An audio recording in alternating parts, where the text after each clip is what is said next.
The sun had just begun to rise over the curved edge of Triton when Captain Mira Reyes stepped onto the observation deck of Aurora Station.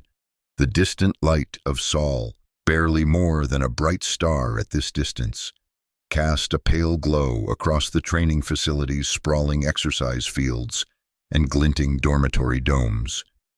She inhaled deeply, savoring the recycled air that had been pumped through the station's life support systems for the past 6 months. It tasted like home. "Status report," she said into her comlink, watching as the first shift of cadets filed out onto the training grounds below. Their movements were crisp, disciplined, just as she'd trained them to be. "All systems nominal, Captain," came the response from Lieutenant Park at command. "Simulated drill sequence Alpha 7 is prepped and ready to deploy at 0800 hours.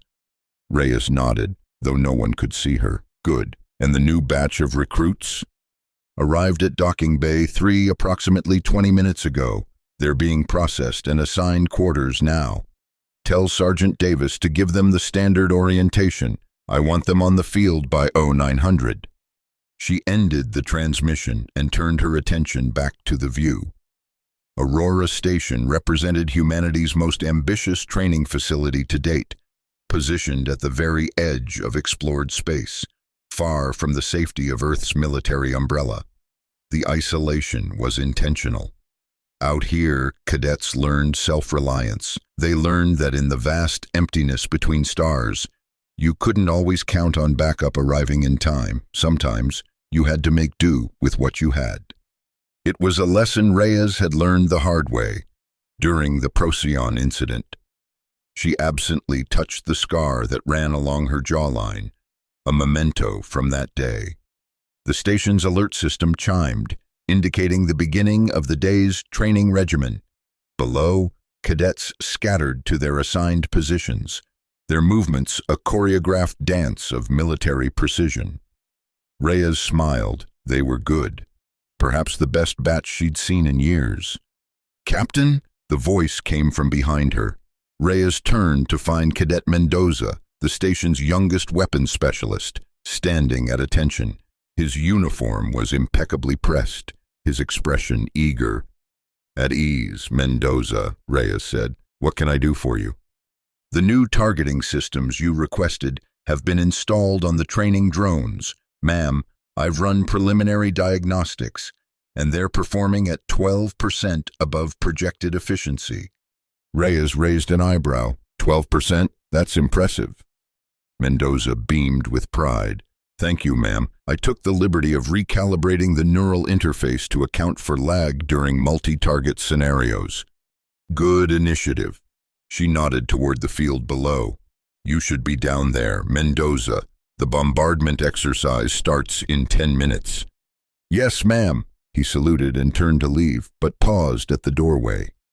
"Oh, and Captain, the cadets are taking bets on how intense today's drill will be. The consensus is that you're going to hit us with at least a level 6. Reyes kept her expression neutral. "Is that so? Well, I wouldn't want to disappoint them." Once Mendoza had gone, she tapped her comlink again. "Lieutenant Park, change of plans. Upgrade today's drill to a level 8. "A level 8? Park sounded surprised. "That's almost combat intensity. Captain, are you sure they're ready?" "They think they are," Reyes replied. "Let's see if they're right." Down on the training field, the cadets had formed into their squads. Reyes recognized Cadet Leon Torres at the head of Bravo Team, her posture rigid, her gaze focused. Torres was Reyes's most promising officer candidate, brilliant, disciplined, and fiercely competitive. Perhaps too competitive at times. She had a habit of pushing her team beyond their limits, driving them to match her own exceptional standards. The station's PA system crackled to life. "Attention all personnel. Bombardment exercise commencing in T-5 minutes. All non-participating staff are to clear the training grounds immediately. This is a level 8 exercise. Repeat, level 8. Reyes watched as a ripple of surprise moved through the assembled cadets. A level 8 was rare. reserved for the final weeks of training, when cadets were nearly ready for field deployment. To spring it on them now, halfway through their training cycle, was unusual, but Reyes believed in keeping her trainees off balance. The enemy wouldn't announce their intentions in advance. Why should she? The first simulated bombardment arrived precisely on schedule. Training drones dropped from concealed hatches in the station's ceiling, their weapon systems emitting bright flashes of harmless but painful energy bolts.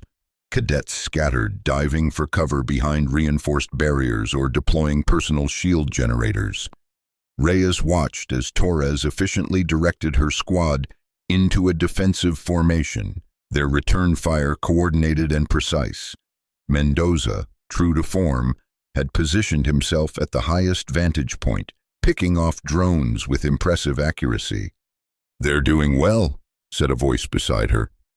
Reyes turned to find Dr. Anil Kapoor, the station's chief science officer, standing at her side. His eyes were fixed on the chaos below, a thoughtful expression on his face. "So far," Reyes agreed, "but we're just getting started." As if on cue, the intensity of the simulated attack increased. More drones poured in, their attack patterns growing more complex. Heat sensors in the training field registered direct hits, temporarily disabling the cadets' equipment to simulate battle damage. "You're being unusually harsh today," Kapoor observed. Reyes shrugged. They were getting complacent. A little shock to the system will do them good. Kapoor adjusted his glasses. "Speaking of shocks to the system, I've been analyzing the data from our long-range sensors. There's something unusual in the readings." Reyes frowned. "Unusual how?"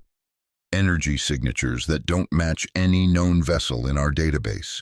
They appeared briefly at the edge of our sensor range, then vanished." "Could be a sensor glitch." "That was my first thought," Kapoor agreed. "But I've run 3 separate diagnostics. The equipment is functioning perfectly." Reyes considered this. Unidentified vessels near a military training facility was cause for concern, but not necessarily alarm. Given their remote location, it could simply be independent prospectors or long-range survey ships from one of the outer colonies. "Keep monitoring," she decided. "If the signatures reappear, alert me immediately." Kapoor nodded and departed, leaving Reyes alone once more. Below, the exercise continued. The cadets had adapted to the increased difficulty, adjusting their tactics on the fly. Torres had split her squad into fire teams, using leapfrog maneuvers to advance across the field while maintaining constant suppressive fire. Mendoza had reprogrammed his targeting system mid-battle, allowing him to track multiple drones simultaneously. Reyes felt a surge of pride. They were good, very good. The first real bombardment struck without warning. One moment, Reyes was watching her cadets execute a textbook flanking maneuver. The next, the entire station shuddered violently, throwing her against the observation window. Alarms blared, emergency lights flashed, and the distinct sound of actual, not simulated, explosions echoed through the structure. Reyes regained her footing, her training kicking in instantly. "Command, report. What the hell was that?" Static answered her. The comlink was dead. Below, on the training field, chaos reigned. Real explosions tore through the exercise area, sending debris flying in all directions. Yet, remarkably, the cadets' response was measured, orderly. They moved into defensive positions, checked their equipment, and began executing emergency protocols, just as they'd been trained to do. It took Reyes a moment to realize they thought it was part of the drill. Of course they did. They'd never experienced actual combat. To them, this was simply an escalation of the exercise, Captain Reyes raising the stakes to test their adaptability. Reyes swore under her breath and raced for the emergency stairwell. The lifts would be locked down during a genuine attack. She had to reach the command center, assess the situation, and make her cadets understand that this was no drill. The stairwell was dark, illuminated only by pulsing red emergency lights. Reyes descended 3 flights before another impact rocked the station, nearly sending her tumbling down the steps. She caught herself on the railing, her palm coming away slick with blood from a cut she hadn't even felt. When she finally reached the command center, it was in disarray. Consoles sparked, officers shouted over one another, and Lieutenant Park was frantically attempting to route emergency power to critical systems. "Status report!" Reyes barked, her voice cutting through the chaos like a blade. Park looked up, relief flooding his features. "Captain, thank God, we've been hit by orbital bombardment. At least 3 separate impacts on the north, east, and central quadrants. Casualties? Unknown. Communications are down in most of the station. We're trying to re-establish. What about the cadets on the training field?" Park shook his head. No contact, but the field took a direct hit. Reyes felt a cold weight settle in her stomach. "Sensor data. Show me what we've got." Park pulled up a holographic display. It flickered uncertainly, the image distorted by damaged systems, but Reyes could make out enough. A ship, no, multiple ships, in high orbit around Triton. Their configuration was unlike anything in the human fleet. "Aliens," she breathed. After decades of exploration, humanity had encountered primitive life forms, even rudimentary civilizations, but never a spacefaring species capable of interstellar travel until now. "We can't be certain," Park said, but his tone suggested he'd reached the same conclusion. "We need to evacuate," Reyes decided. "Sound the general alarm. All personnel to escape pods." "Captain, the pods in the northern quadrant are likely destroyed, and the central hangar took a direct hit." "Then we use what we have. Start with non-combat personnel and injured. I want—" The command center door slid open, admitting a disheveled but remarkably composed Cadet Torres. Her uniform was torn and soot-stained, a trickle of blood running from a cut above her right eyebrow. "Captain," she said, snapping to attention despite the circumstances. "Bravo team reporting successful completion of the advanced pressure drill. All members accounted for. Minimal injuries sustained." Reyes stared at her in disbelief. "Torres, this isn't a drill." Torres blinked, the first crack in her composed facade. "Ma'am, we're under actual attack. Unknown vessels in orbit are bombarding the station." Reyes gestured to the holographic display. "This is real." Torres's gaze darted to the display, then back to Reyes. For a brief moment, shock registered on her face. Then, remarkably, her training reasserted itself. "Understood, Captain. In that case, Bravo team awaits your orders. We've secured the central training field and established a defensive perimeter." "You... what?" "Standard protocol for Level 8 exercises, ma'am. Secure your position, establish a perimeter, and await further instructions." Torres hesitated. "The cadets performed admirably, Captain. When the bombardment intensified, they simply assumed it was part of your test. They adapted and overcame." Reyes wasn't sure whether to laugh or shout. Her cadets had treated an alien first contact scenario, potentially humanity's first interstellar war, as an especially challenging training exercise, and they'd passed.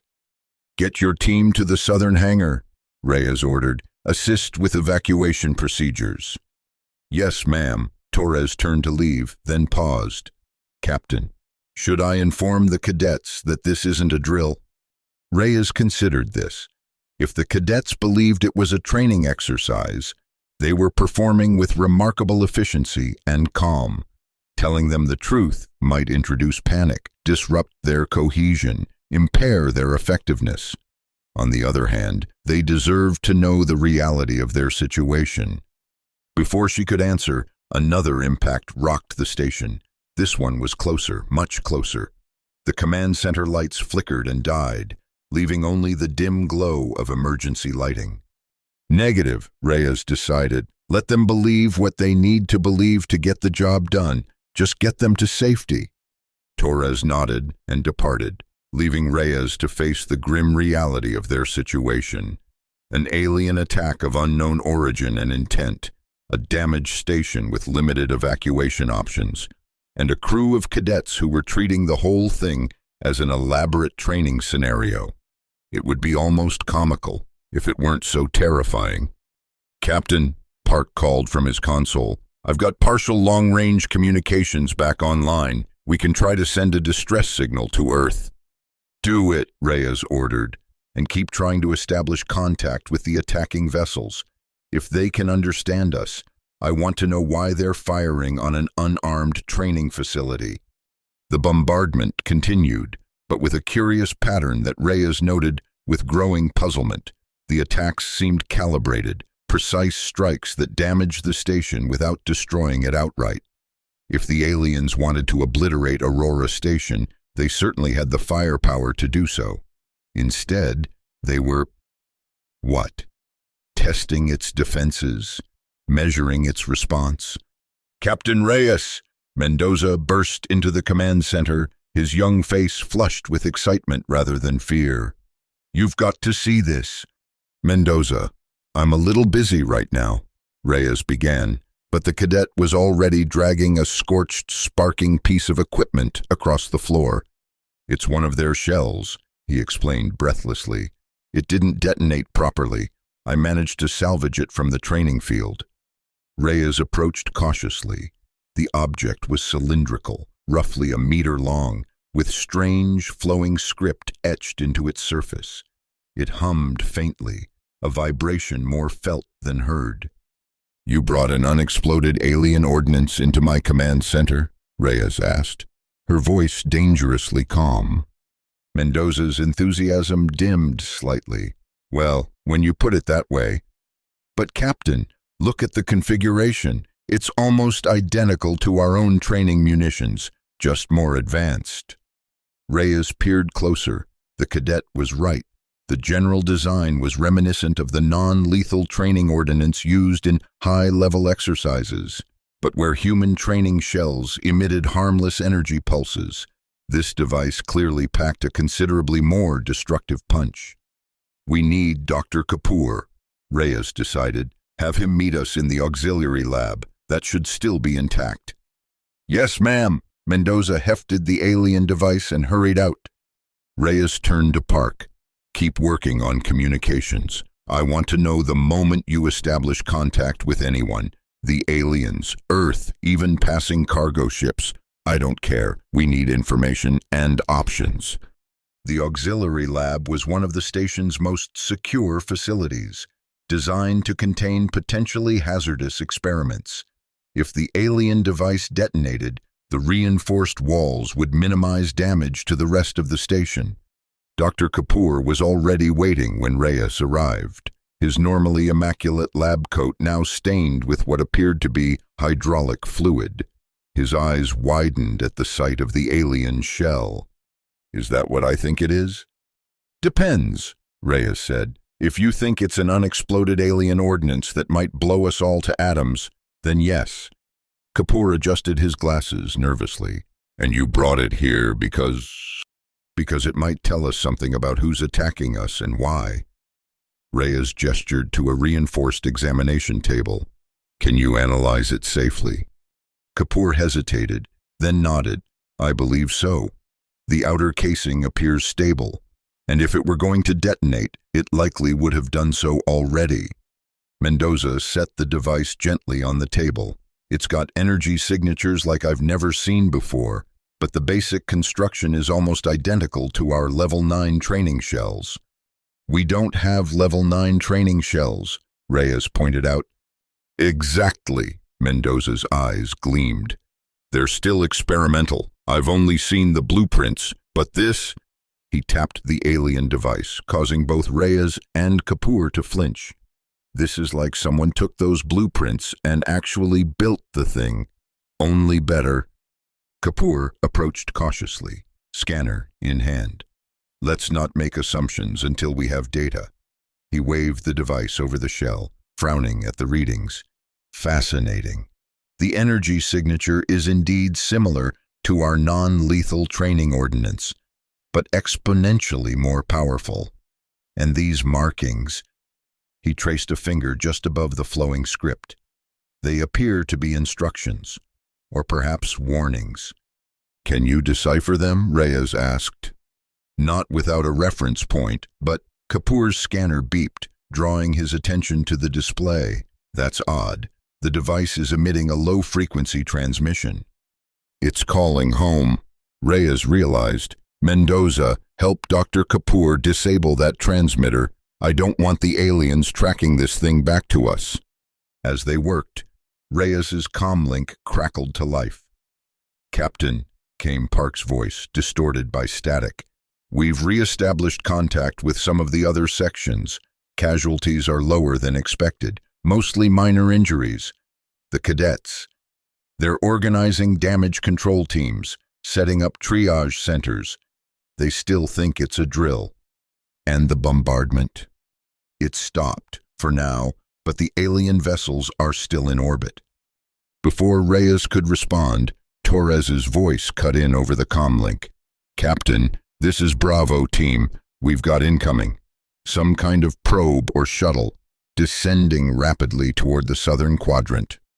Reyes exchanged glances with Kapoor and Mendoza. Do not engage, she ordered. Observe only. I'm on my way. By the time Reyes reached the southern observation post, a small crowd had gathered.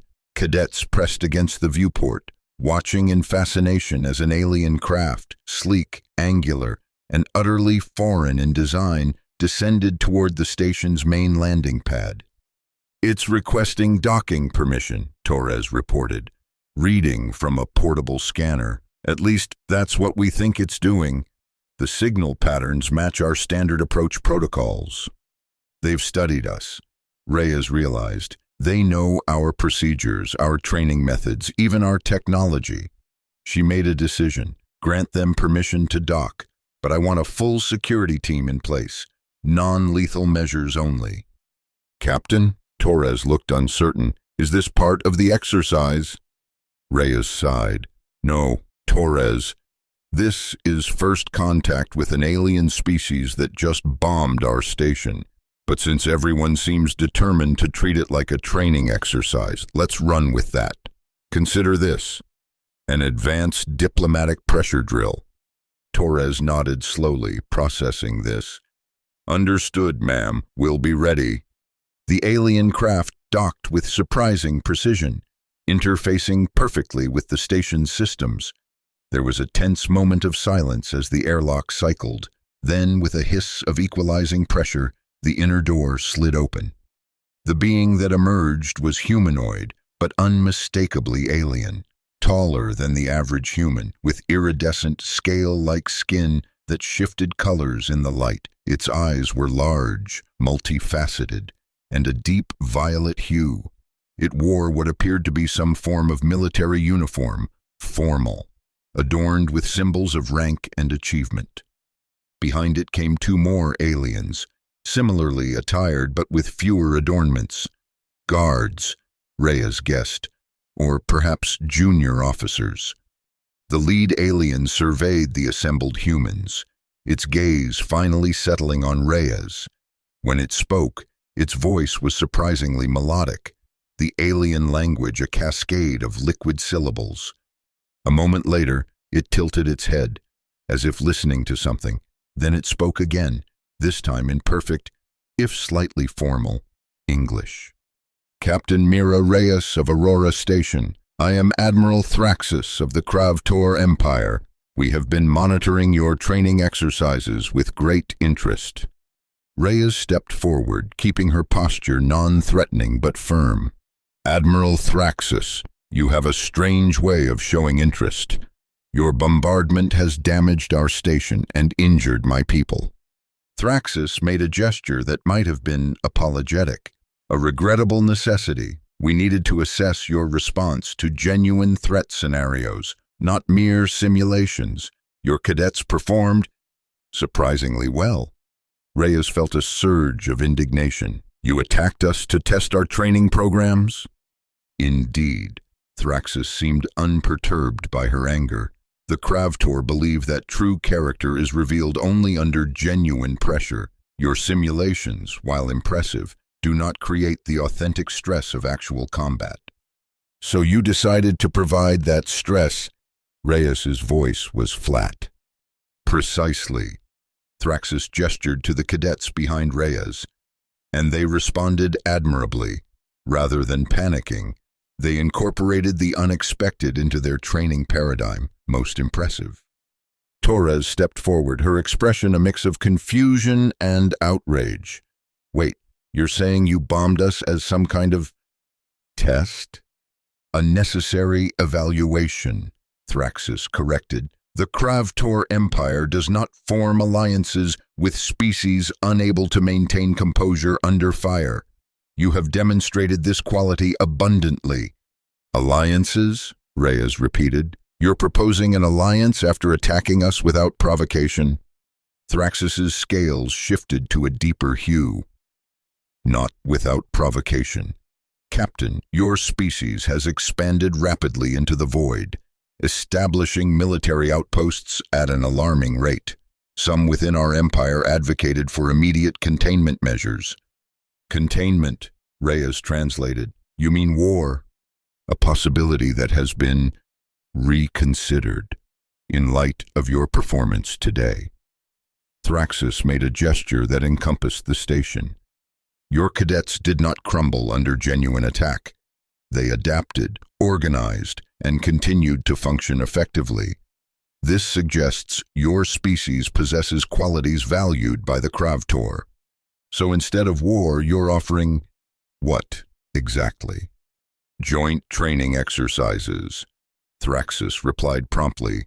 An exchange of military doctrine and technology, mutual defense protocols, and eventually, perhaps, full alliance status. Reyes stared at the alien admiral, trying to process this bizarre turn of events. The Kravtor had bombed a human training facility as a form of job interview, a high-stakes assessment of humanity's worthiness as potential allies. It was absurd. It was offensive, and yet she couldn't deny a certain twisted logic to it. The Kravtor valued resilience under pressure, and they'd devised the ultimate pressure test. Captain, Torres whispered urgently, this has to be part of the exercise, right? Some kind of psychological component?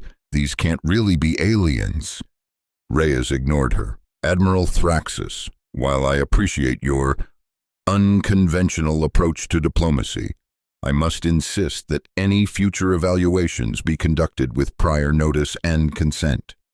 Thraxis's multifaceted eyes blinked in what might have been amusement. That would defeat the purpose, Captain. True stress cannot be scheduled. Nevertheless, Reyes insisted, bombing inhabited facilities crosses a line that no potential ally should accept. Thraxis considered this. Your point is noted. Perhaps there are refinements to be made to our evaluation protocols. A thought occurred to Reyes. These joint exercises you propose, where would they take place? Where better than your home world, Thraxis replied. Earth represents the heart of human civilization. The ultimate pressure test would naturally be conducted there. Reyes felt a chill run down her spine. Absolutely not. Earth is off-limits for combat exercises, simulated or otherwise. Thraxis's scales darkened. This reluctance suggests a lack of confidence in your species' capabilities. Perhaps our initial assessment was premature. It's not about confidence, Reyes countered. It's about responsible military doctrine. We don't endanger civilian populations, even for training purposes. Curious. Thraxis tilted his head. The Kravtor believe that protection of civilian centers is the primary objective of military forces. How can you claim to protect what you never practiced defending? It was a good question, and one that Reyes didn't have an immediate answer for. Earth's defenses were regularly tested in simulation, but never with live-fire exercises or genuine threat scenarios. There was always an element of artificiality to the drills. "Perhaps," she said carefully, "we could discuss alternative approaches, methods that achieve your objective of realistic pressure testing without endangering civilian populations." Thraxus seemed to consider this. "What do you propose, Captain?"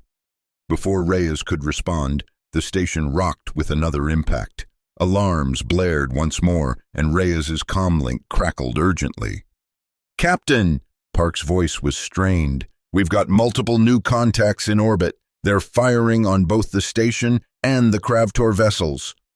Thraxus barked something in his native language, and one of his officers responded with a rapid-fire report. The Admiral's scales paled to an almost ghostly white.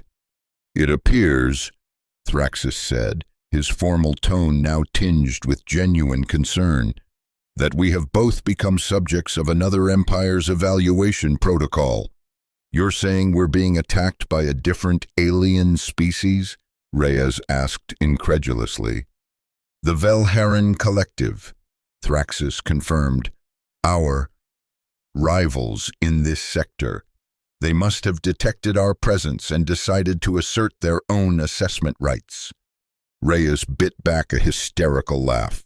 Not one but two advanced alien civilizations had decided to use Aurora Station as a testing ground for humanity's worthiness. It was like being the unwilling subject of a cosmic job interview gone horribly wrong. "Captain," Torres called from the viewport, "there's a firefight in orbit. The new aliens are engaging the Kravtor ships." Reyes joined her at the window. Sure enough, brilliant flashes of energy weapons lit up the space above Triton. The sleek vessels of the Kravtor fleet maneuvered with incredible precision, returning fire against bulkier ships of a distinctly different design. "Your station is at risk of becoming collateral damage," Thraxus observed. "The Velharan are not known for their surgical precision. Unlike your bombardment, which was so thoughtfully calibrated," Reyes replied dryly. Thraxus either missed or ignored the sarcasm. "Precisely. We targeted non-essential systems and employed scaled munitions to test response without causing unnecessary casualties." Another impact shook the station, this one strong enough to knock several cadets off their feet. Emergency lights flashed, and a new alarm tone indicated hull breach in at least one section. "Captain," Torres said urgently, "whatever's happening up there, we're caught in the middle of it. We need to evacuate." Reyes made a rapid assessment. Evacuation pods would be sitting ducks in the crossfire. The station's own defenses were minimal, designed to deter pirates or rogue asteroids, not repel an alien armada. Their best hope was diplomatic. "Admiral Thraxus," she said, "I propose an immediate joint defense operation. Your vessels protect this station, and in return, we share our full training protocols and defensive capabilities with the Kravtor Empire." Thraxus considered this for barely a moment before nodding. "Acceptable terms. The Velharan must not be allowed to claim assessment rights over your species. That honor belongs to the Kravtor alone." He issued rapid commands to his officers, who hurried back to their craft. Moments later, Reyes's comlink relayed reports of Kravtor vessels moving into defensive positions around Aurora Station, intercepting incoming Velharan fire. "Now," Reyes turned to Torres, "we need to prepare our own countermeasures. The station may be primarily for training, but we're not defenseless." Torres nodded, her earlier confusion replaced by focused determination. "The interceptor drones. They're loaded with live warheads for the Level 10 exercises next month." "Deploy them," Reyes ordered. "Target the Velharan vessels only. Coordinate with the Kravtor fleet to establish a defensive perimeter." "Yes, ma'am," Torres hurried off, already issuing commands to her team. Thraxus watched this exchange with what appeared to be approval. Your subordinate adapts quickly to changing circumstances, a valuable trait. "She thinks it's all part of an elaborate training scenario," Reyes admitted. "Most of the cadets do." Fascinating, Thraxis mused.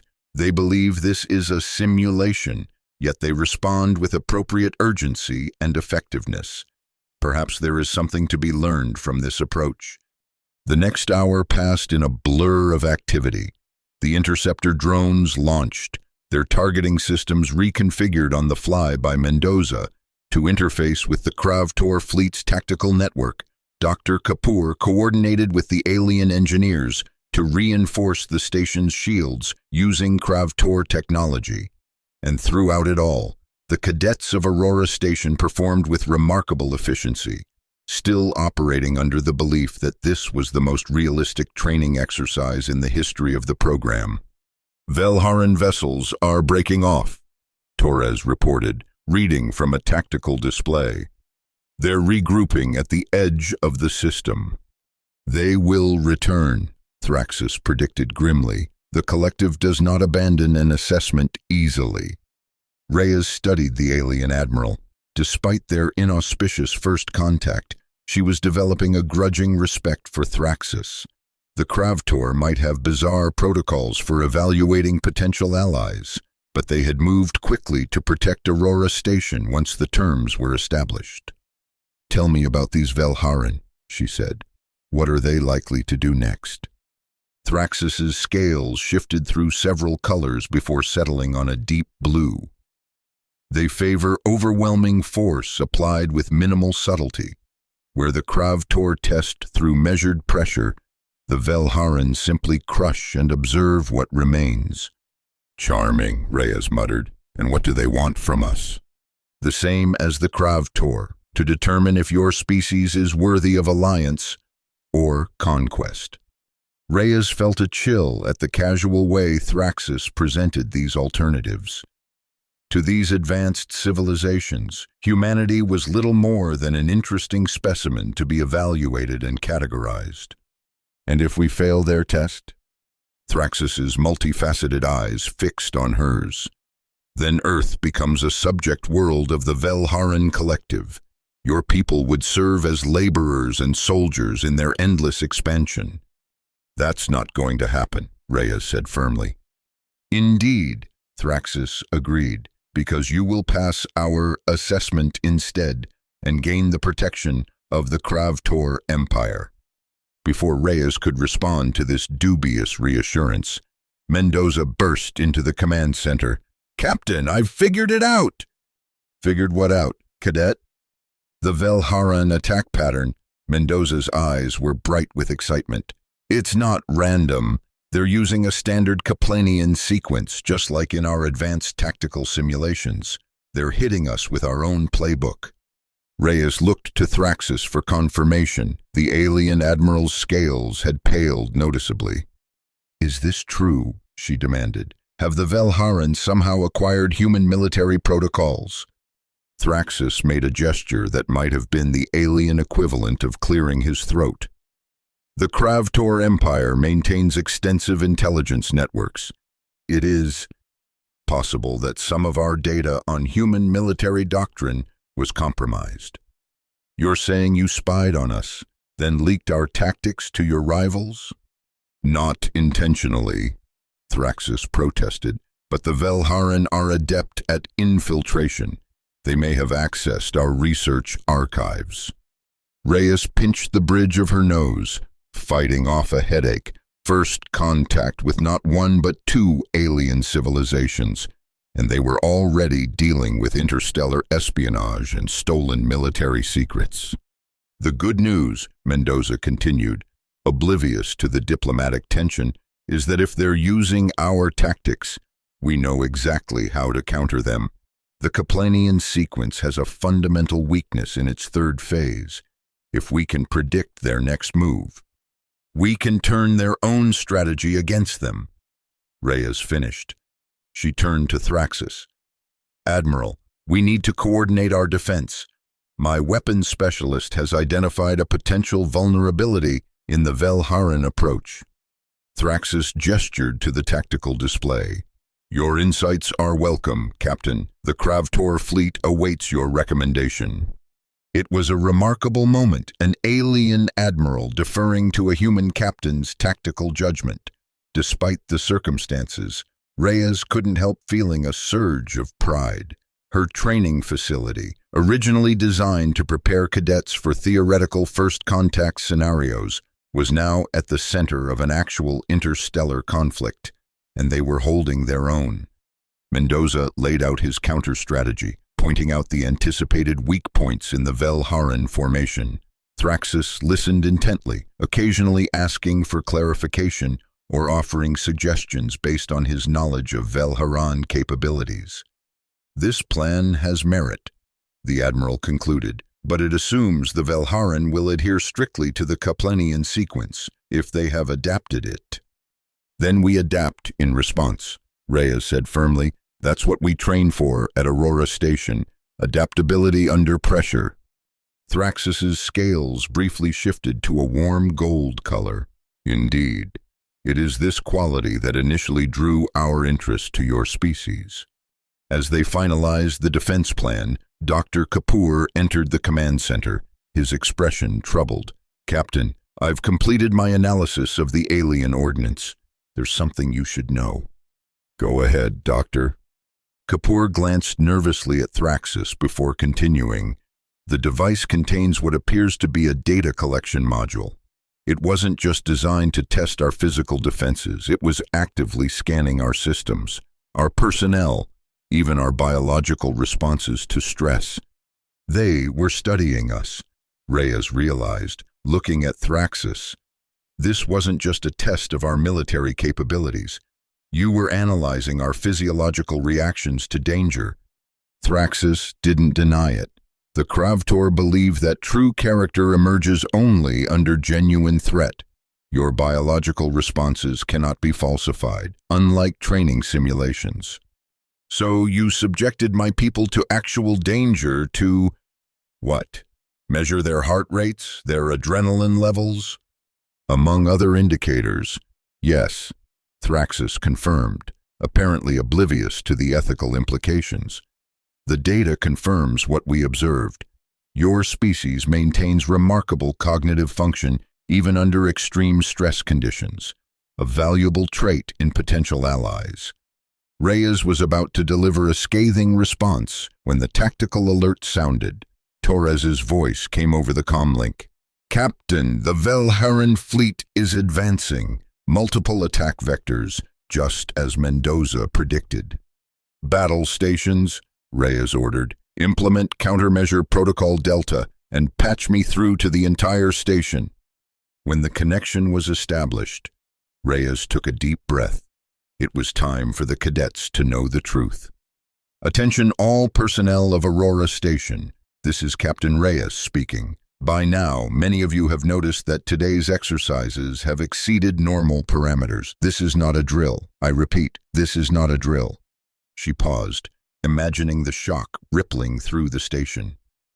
"We are currently engaged in humanity's first contact with two separate alien civilizations, the Kravtor Empire and the Velharan Collective.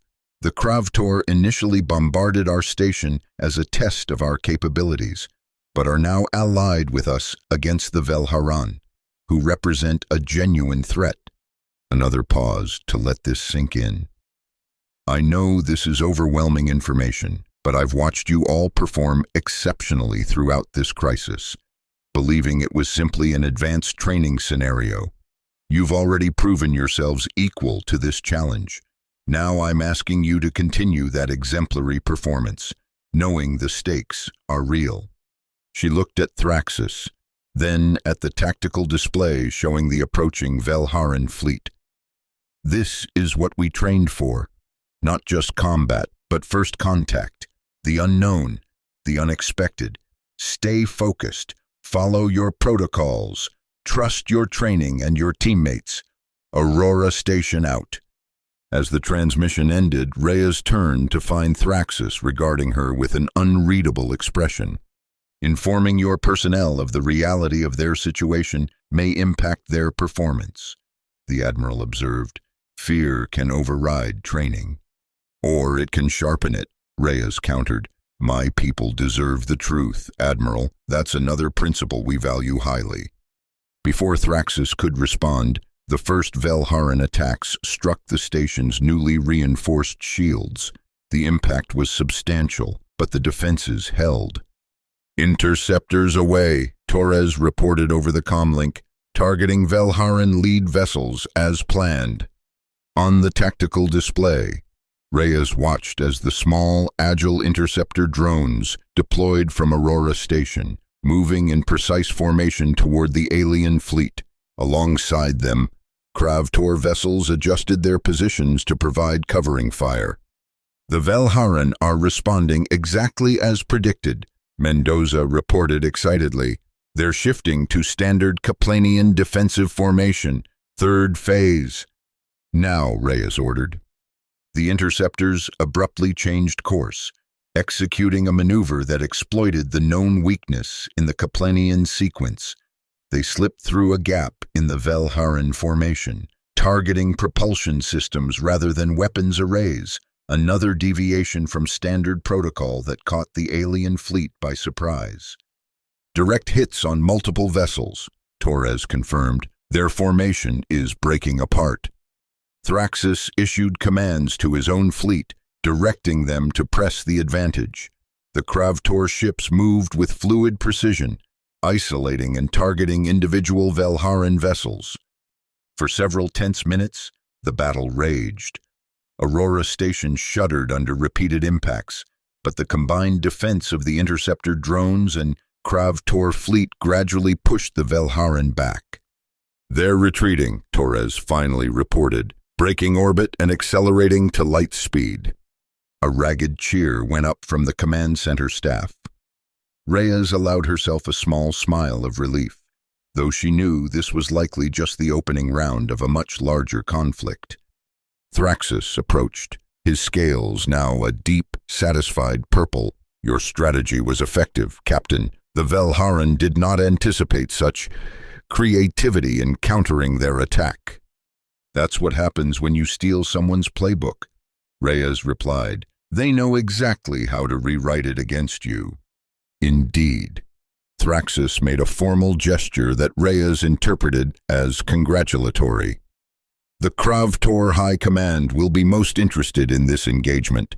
Your species has demonstrated not only resilience but tactical ingenuity, valuable qualities. Reyes studied the alien admiral. Despite everything, the initial bombardment, the casual way the Kravtor had endangered her people in the name of assessment, she couldn't deny that an alliance with this powerful empire might be in humanity's best interest, especially with the Velharan now aware of Earth's existence. Admiral Thraxus, she said carefully, I'm prepared to discuss the possibility of joint training exercises conducted under mutually agreed parameters, with no civilian endangerment. But first, I need to report to my superiors on Earth. They'll want a full accounting of today's events. Thraxus inclined his head. Of course, the Kravtor respect proper command hierarchies. I will accompany you to Earth to present formal alliance proposals to your leadership. The thought of bringing an alien admiral to Earth, especially one who had just bombed a human facility, gave Reyes pause. But the alternative was sending Thraxus away, potentially souring this fragile new relationship before it could properly begin. Very well, she agreed, but your fleet remains here, in orbit around Triton. Only your diplomatic vessel will accompany us. Acceptable terms, Thraxus agreed. When do we depart? As soon as the station is secured and casualties are treated. Reyes activated her comlink.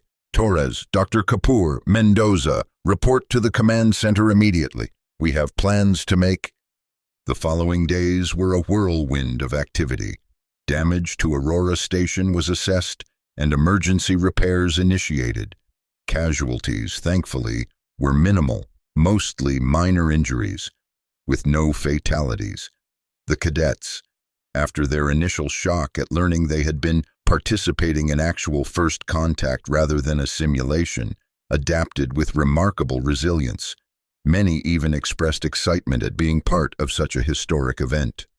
Reyes spent hours in conference with Admiral Thraxus, learning about the Kravtor Empire and the wider galactic political landscape. It was a sobering education. Earth was not, as humans had long believed, alone in the void.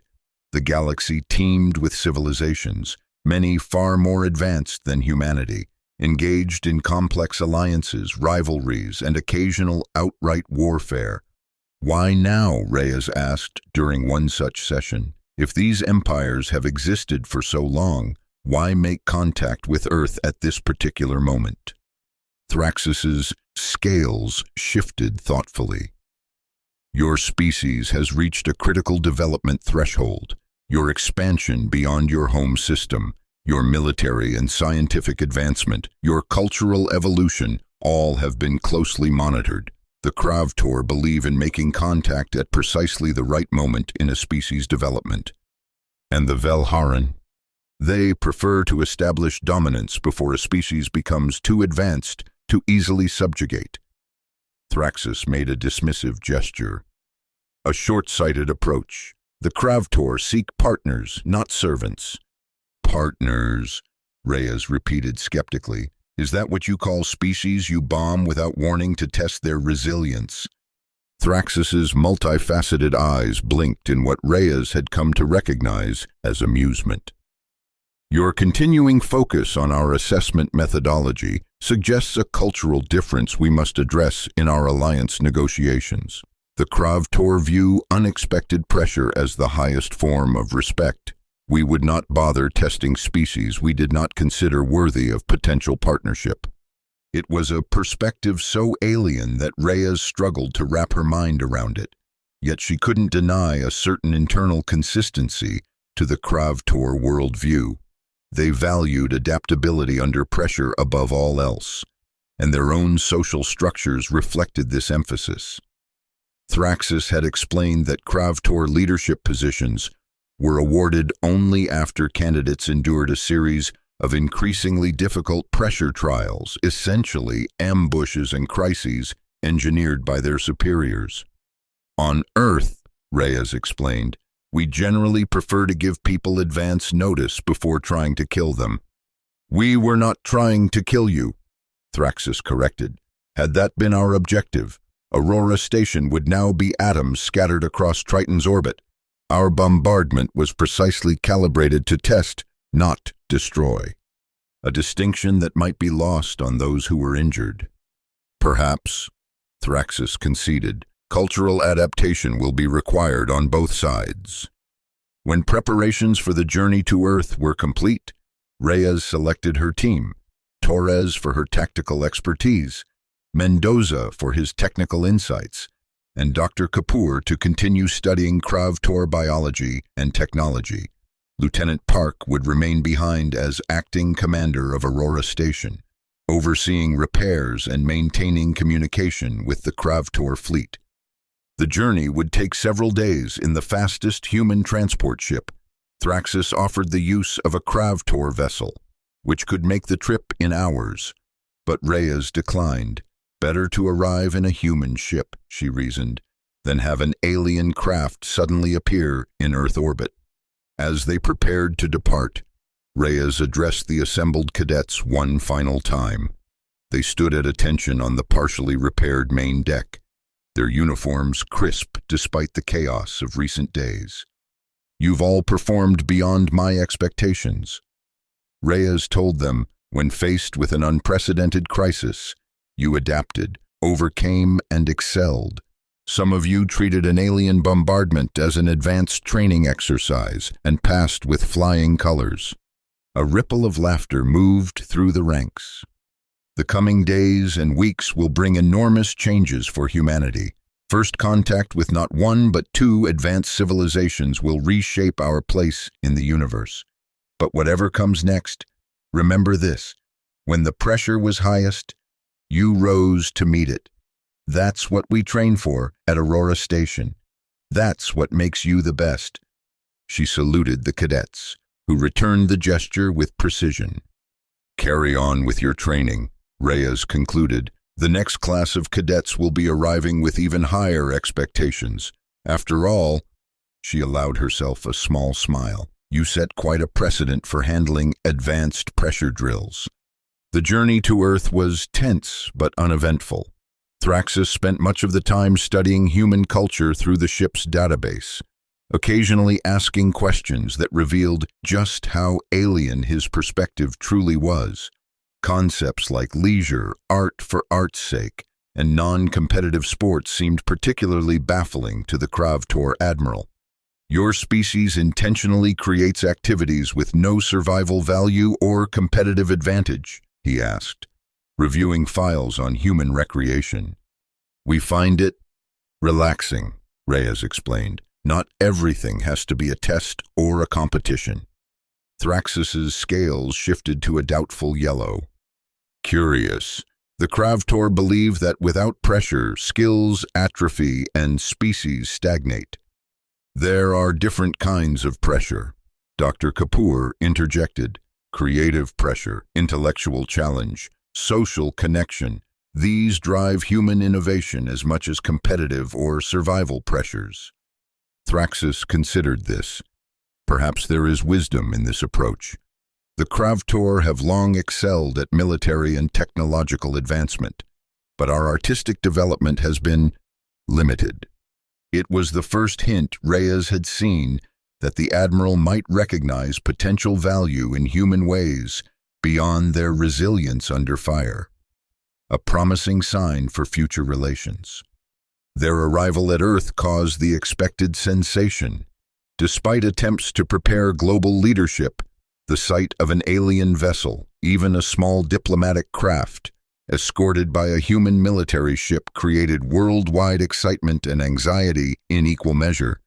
The United Earth Defense Council convened an emergency session to receive Captain Reyes and her unusual diplomatic guest.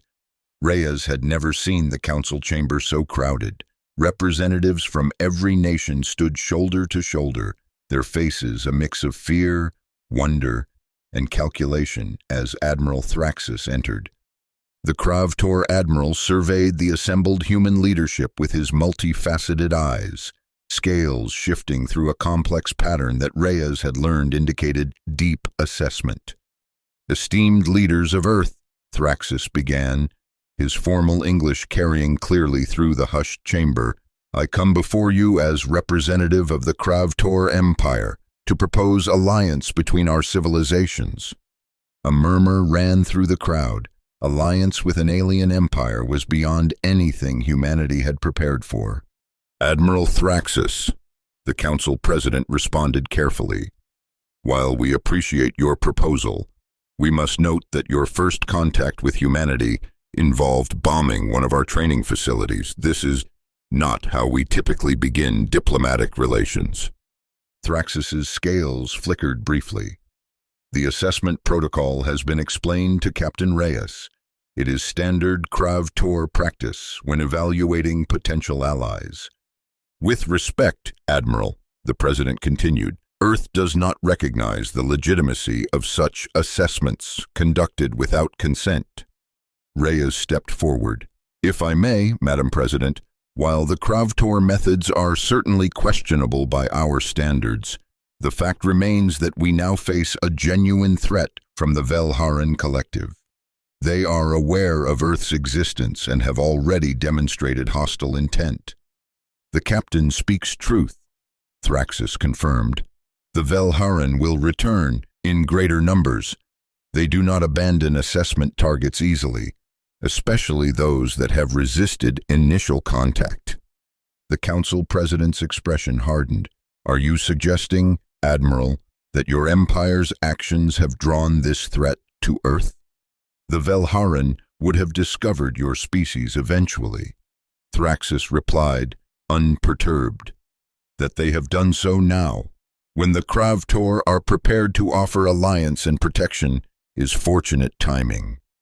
Fortunate, the president repeated dryly. For whom, I wonder? The debate continued for hours. Representatives raised questions about Kravtor technology, territorial claims, military capabilities, and the specifics of the proposed alliance. Thraxus answered with remarkable candor. though Reyes noted he was selective about which technical details he shared. Finally, a compromise was reached. Earth would enter a provisional defense agreement with the Kravtor Empire, not a full alliance, but a mutual protection pact against the Velharan threat. Joint training exercises would be conducted, but only in designated areas far from civilian populations, and a human diplomatic mission would be established within the Kravtor Empire to learn more about their civilization and the wider galactic community. A reasonable first step, Thraxus conceded. The Kravtor recognized that trust must be earned, especially after our unconventional first contact. Indeed, the Council President agreed. And to that end, we propose that Captain Reyes lead the human diplomatic mission to your empire. She has already demonstrated an ability to establish effective communication with your people, despite challenging circumstances. Reyes managed to keep her expression neutral, though the announcement caught her by surprise. She had expected to return to Aurora Station, to continue training cadets for the new reality humanity now faced. Captain Reyes would be most welcome, Thraxus agreed, his scales shifting to a pleased orange hue. Her adaptability under pressure makes her an ideal representative. Later, in a private meeting with the Council President, Reyes voiced her concerns. Madam President, while I appreciate the confidence, my expertise is in training, not diplomacy, which is precisely why you're the perfect choice. Captain, the President replied, the Kravtor respects strength and adaptability above all else. They've seen you demonstrate both. Besides, this mission will involve establishing joint training protocols, something directly in your wheelhouse. And what about Aurora Station? It will become the center of our new Joint Defense Initiative. The cadets who experience first contact will form the core of a specialized unit trained to interact with both Kravtor and, if necessary, Velharan forces. Lieutenant Park has been promoted to acting captain, with Torres as his second-in-command. Reyes nodded slowly, processing this. It made sense, even if it wasn't the future she had envisioned for herself. And Mendoza and Dr. Kapoor? If they're willing, they'll accompany you to the Kravtor Empire. Their technical and scientific expertise will be invaluable in understanding alien technology and biology. It was a sound plan. Still, Reyes couldn't help feeling that events were moving too quickly. Humanity had gone from believing itself alone in the universe to negotiating with alien empires in a matter of days. One last thing, Captain, the President said, interrupting Reyes's thoughts. Off the record, do you trust these Kravtor?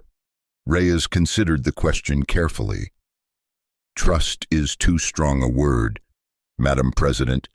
I believe they're sincere in their desire for alliance rather than conquest. I believe they genuinely respect what they've seen of humanity so far, but their values and methods are fundamentally alien to ours. It will take time to build genuine trust on both sides. The President nodded. A fair assessment. And the Velharan threat? Is it as serious as Admiral Thraxus suggests? Based on what I witnessed at Aurora Station, yes. The Velharan attacked without provocation or warning. Their tactics were aggressive and would have been devastating without the Kravtor fleet's assistance. I believe they represent a genuine threat to Earth. Then we proceed as planned. The President rose, signaling the end of the meeting. Your diplomatic mission departs in 3 days. Captain, I suggest you prepare yourself for another advanced pressure drill. Reyes smiled wryly at the phrase that had already become something of a legend among the Aurora Station cadets. Yes, Madam President. The final preparations passed in a blur of activity. Mendoza and Dr. Kapoor readily agreed to join the mission, both eager to study Kravtor technology and culture firsthand. A team of specialists was assembled, linguists, anthropologists, military strategists, and scientists, all briefed on the limited information available about the Kravtor Empire. On the evening before their departure, Reyes found herself on the observation deck of Earth Orbital Station Alpha, gazing down at the blue-white sphere of her home world. It looked so peaceful from this distance, so unaware of the vast, complex, and sometimes hostile universe that had suddenly become part of humanity's reality. "Beautiful, isn't it?" Dr. Kapoor said, joining her at the viewport. "It is," Reyes agreed, "and suddenly, very small." "That's the paradox of discovery," Kapoor mused.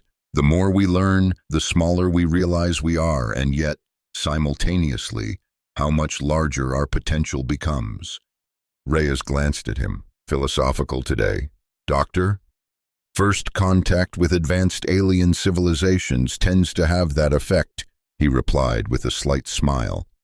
"We're about to venture further from Earth than any humans in history, not just in distance but in understanding.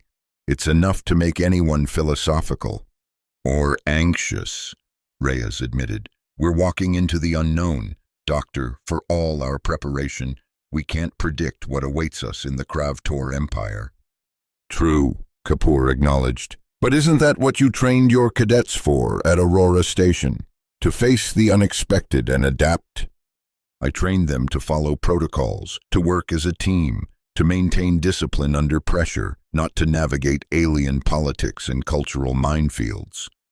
And yet, when faced with actual alien bombardment, they treated it as an advanced training exercise and passed with flying colors. Kapoor's expression was thoughtful. "Perhaps the lesson here is that the specific preparation matters less than the mindset it creates. Your cadets didn't succeed because they had a protocol for alien attack. They succeeded because you taught them to approach the unexpected as a challenge to be overcome, not a disaster to be feared." Reyes considered this. There was wisdom in Kapoor's perspective. Perhaps the most valuable training wasn't in specific scenarios, but in cultivating adaptability itself. "I hope you're right, Doctor," she said finally, "because where we're going, we'll need all the adaptability we can muster." "Indeed," Kapoor agreed. "But consider this. Of all the species the Kravtor might have encountered, they found humans, with our peculiar blend of discipline and improvisation, our ability to treat crisis as challenge. Perhaps we're better prepared for this moment than we realize." Before Reyes could respond, her comlink chimed. "Captain," came Mendoza's excited voice. "Admiral Thraxis is requesting your presence on the bridge. Something about finalizing the pressure protocols for our journey." Reyes exchanged a resigned glance with Kapoor. "On my way, Mendoza." As she turned to leave, Kapoor called after her. "Captain, for what it's worth, I can think of no one better suited to lead this mission. Your cadets treated an alien bombardment as an advanced training exercise and passed. I suspect you'll approach the challenges ahead with the same adaptable mindset." Reyes smiled slightly. "Let's hope so, Doctor, because something tells me the real advanced pressure drills are just beginning." When Reyes arrived on the bridge, she found Admiral Thraxis engaged in animated discussion with Mendoza over a holographic display of the Kravtor home system. The young weapons specialist was practically vibrating with excitement as he absorbed details of alien defense networks and military installations. "Ah, Captain," Thraxis greeted her, scales shifting to a formal blue. "We were just discussing the security protocols for your diplomatic mission. Your subordinate has impressive tactical insight." "Mendoza sees patterns where others see chaos," Reyes acknowledged. "It's what makes him a valuable weapons specialist. And potentially an excellent liaison between our military structures," Thraxis observed. "The Kravtor High Command will appreciate his analytical approach." Mendoza beamed at the alien admiral's praise.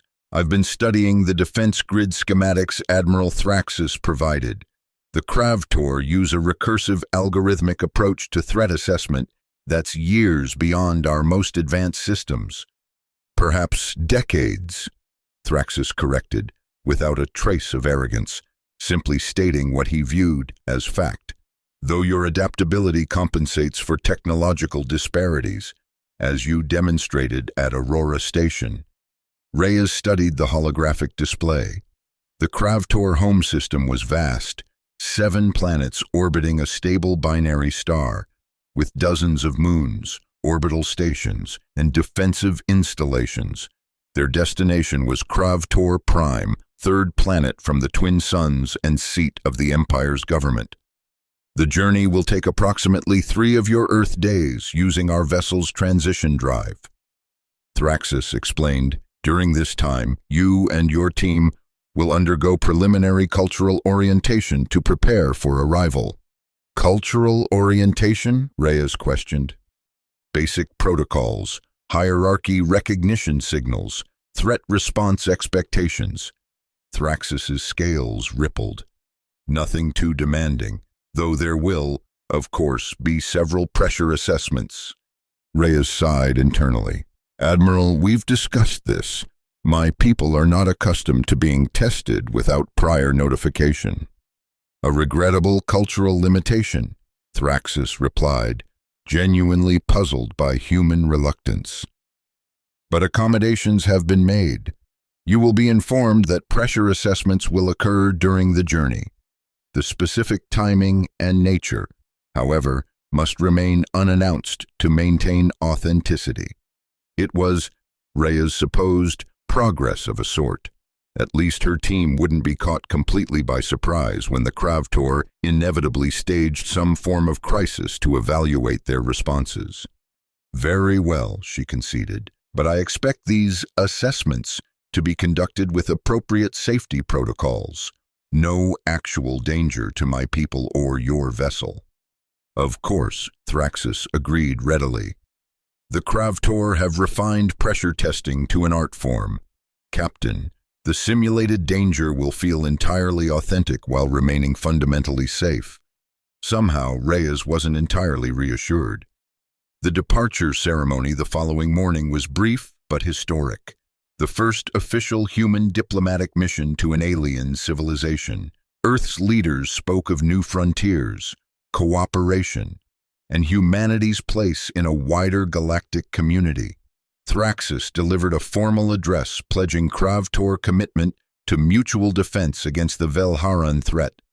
Throughout it all, Reyes found herself watching the faces in the crowd, the mix of wonder, fear, hope, and uncertainty that reflected humanity's conflicted response to this new reality. In a matter of days, their universe had expanded beyond imagination, bringing both opportunity and danger in equal measure.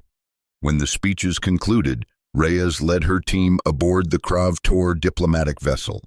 The interior was surprisingly comfortable for human physiology, with adjustments made to accommodate their biological needs. The alien crew, while reserved, treated the human visitors with formal respect. As the ship detached from the Earth orbital station and accelerated toward the transition point that would begin their faster-than-light journey, Reyes joined Thraxis on the vessel's observation deck.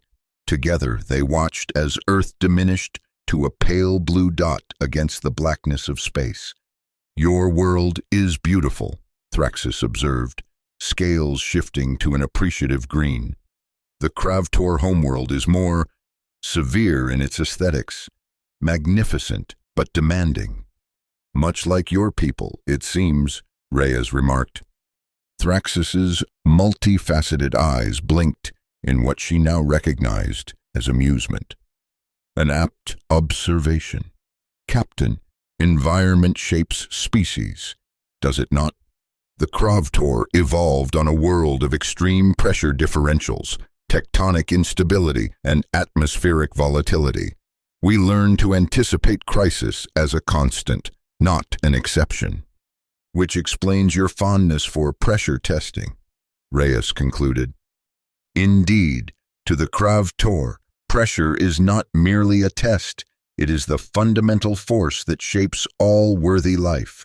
Without it, species grow soft, complacent, vulnerable.